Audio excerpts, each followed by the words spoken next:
My girlfriend had a secret room in her apartment, and I really wish I never opened it. My girlfriend told me one rule the day I moved in. Never open the door at the end of the hallway. I thought she was joking. Until one night I heard crying coming from inside. My name's Tyler. I'm 26 from Portland, and about 8 months ago, I moved in with my girlfriend, Nina. Everything about her felt perfect. She was smart, insanely attractive, but there was always something slightly off about her apartment. Not dirty, not haunted, just weirdly controlled. Every object had a specific place, every cabinet perfectly organized, and every single night before bed, I checked the lock on one specific door at the end of the hallway. Every single night. At first I ignored it. People have weird habits, but one day I asked her, "What's in that room?" and I swear her entire face changed. Angry, not scared. Worse, empty. Then she smiled and said, "Storage.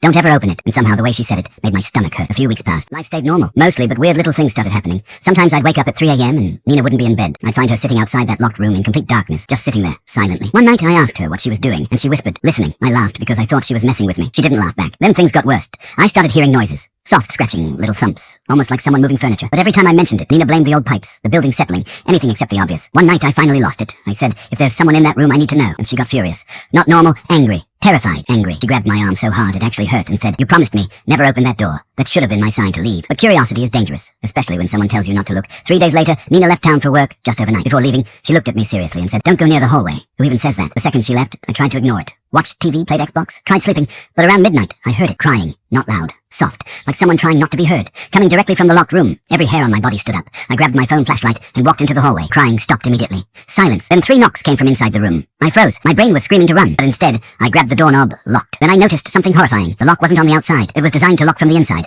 meaning someone in there could lock themselves in, or someone else. I spent 20 minutes staring at that door, trying to convince myself I was imagining things. Then my phone buzzed. A text from Nina.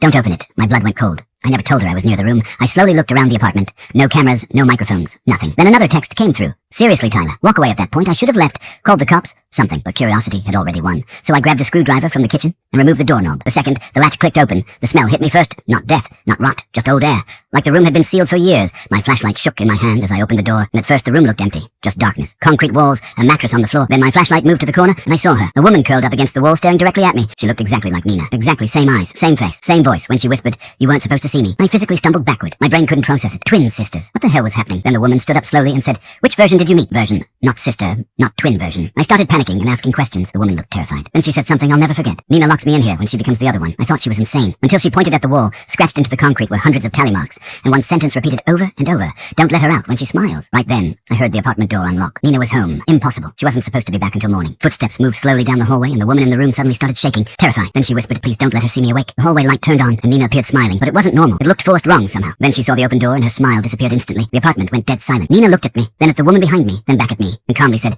"You shouldn't have done that." I started yelling, "Who is she?" And Nina just sighed, like she was exhausted. Then she said, "That's the part of me I locked away." "Absolutely not." I thought she was completely insane. "Nope." But then the woman behind me started screaming, "Don't believe her. She's the dangerous one." And suddenly both women were yelling at each other.